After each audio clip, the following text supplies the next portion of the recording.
ছাতুর শরবত আমরা কম বেশি সকলেই খেতে পছন্দ করি। সে উপোসের দিন হোক আর গরমে, অত্যাধিক গরমে কিছু না খেতে মন গেলেই হোক, যে কোনো দিন আমরা ছাতুর শরবত আমরা খেয়েই থাকি। তো আজকে আমি খুব সিম্পল একটা ছাতুর শরবতের রেসিপি আপনাদের সাথে শেয়ার করতে চলে এসেছি। নমস্কার বন্ধুরা, মানুষের কিচেনে সবাইকে স্বাগত জানিয়ে খুব সিম্পলভাবে বানাবো ছাতুর শরবতের রেসিপি নিয়ে। তো দেখুন আমি কিভাবে বানাই।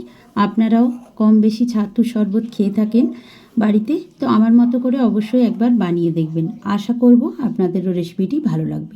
তার জন্য দেখুন আমি নিয়েছি 1 প্যাকেট ছাতু, তবে এতটা আমার লাগবে না, এটা প্যাকেট খোলা হয়নি তাই আপনাদের দেখাচ্ছি এই অবস্থাতেই। এবার প্যাকেটটাকে খুলে নেব। আর এখানে দই নিয়েছি, আর একটা মিক্সির জার নিয়েছি। আর এখানে দেখুন কড়াইটা আগে থেকে গরম হতে দিয়ে 1/2 চামচের মতো জিরে ভাজতে দিয়েছিলাম, আর 8-10টা কালো গোলমরিচ আমি এর সঙ্গে ভেজে নিচ্ছি। আর এই রকমভাবে যদি ছাতুর শরবতটা কোনো দিন বানিয়ে দেখেন আমার মতো করে, দেখবেন আপনাদেরও নিশ্চয়ই ভালো লাগবে। একটু স্বাদ ভালো হওয়ার জন্য আমি এগুলো দিচ্ছি। আর দেখুন 4 চামচের মতো চিনি নিয়েছি, মিষ্টিটা আপনাদের পছন্দ মতো দেবেন। আর ছোট চামচের 1 চামচ দিয়েছি বিট লবণ। এবার এটাকে গুঁড়িয়ে নেব। এটা এইভাবে গুঁড়িয়ে নিলে খুব সহজে শরবতটা বানাতে সুবিধা হবে। আর এখানে দেখুন আমি দুজনের জন্য বানাচ্ছি তাই 4 চামচের মতো ছাতু নিয়েছি। ঘনত্বটা আপনারা কিন্তু আপনাদের পছন্দ মতো করে নেবেন। আর একটা কন্টেনারে দেখুন 2 চামচের মতো টক দই ছিল আগে থেকে, সেটাকেও দিয়ে দিলাম। এবারে সব একসঙ্গে নিয়ে নিলাম। আর একটু খাবার জল নিয়ে নিচ্ছি এই কন্টেনারটাতেই, যেখানে আমার দইটা ছিল সেটাতেই আমি একটু খাবার জল নিয়ে নিচ্ছি। এর থেকে কিছুটা দেব আমি এখন ওই মিক্সের জারে। খুব বেশি দেবেন না, এটাকে জাস্ট ভালোভাবে পেস্ট করে ঘুরিয়ে নেব। সব একসঙ্গে মিশে যাওয়ার জন্য আমি জলটা দিয়ে মিক্সিতে ঘুরিয়ে নিচ্ছি। তা এতে করে হাত দিয়ে মানে চামচের সাহায্যে গোলানোর আর কোনো প্রয়োজন হবে না, দইটা খুব সুন্দরভাবে মিশে যাবে। সেই জন্য আমি এইভাবে মিক্সিতে ঘুরিয়ে নিলাম।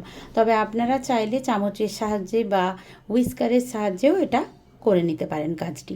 এবার 2 গ্লাস নিয়েছি, আমি দুজনের মতো বানাচ্ছি। এটাতে সম্পূর্ণ মিশ্রণটা দুটোতে হাফ হাফ করে দিয়ে দিলাম। আর এবার কিছুটা জল দিয়ে দেবো। তারপর আমি এখানে বরফ দিয়ে দেবো। আরেকটা কথা বলে রাখি, যে যেরকম ঘন পছন্দ করবেন ছাতুর শরবতটা খেতে, সেই বুঝে কম বেশি করে নেবেন। আমি আমার পছন্দ মতো দিয়েছি, আমি পছন্দ মতো ঘনত্ব করে বানিয়ে নিয়েছি। তবে আপনারা চাইলে আরও একটু বেশি ছাতু দিতে পারেন বা আরও কমও দিতে পারেন। এবার দেখুন জলটা দিয়ে দিলাম, যে জলটা আমি আগে থেকেই কন্টেনারে নিয়ে রেখেছিলাম সেটাই আমি এখানে দিয়ে দিলাম। আর এবারে আমি দিয়ে দিচ্ছি বরফগুলো উপর থেকে দিয়ে দিচ্ছি, তাতে জলটাও ঠান্ডা হয়ে যাবে শরবতটা।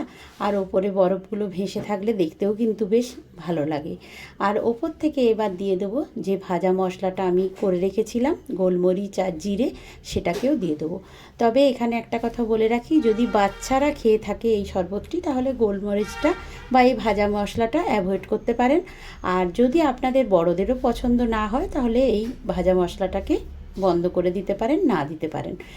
এই গরমে কিন্তু বেশি খাবার খেতে ইচ্ছে করছে না, ঠান্ডা জল বা যে কোনো ঠান্ডা শরবত পানীয় খেতেই বেশি ইচ্ছে করছে।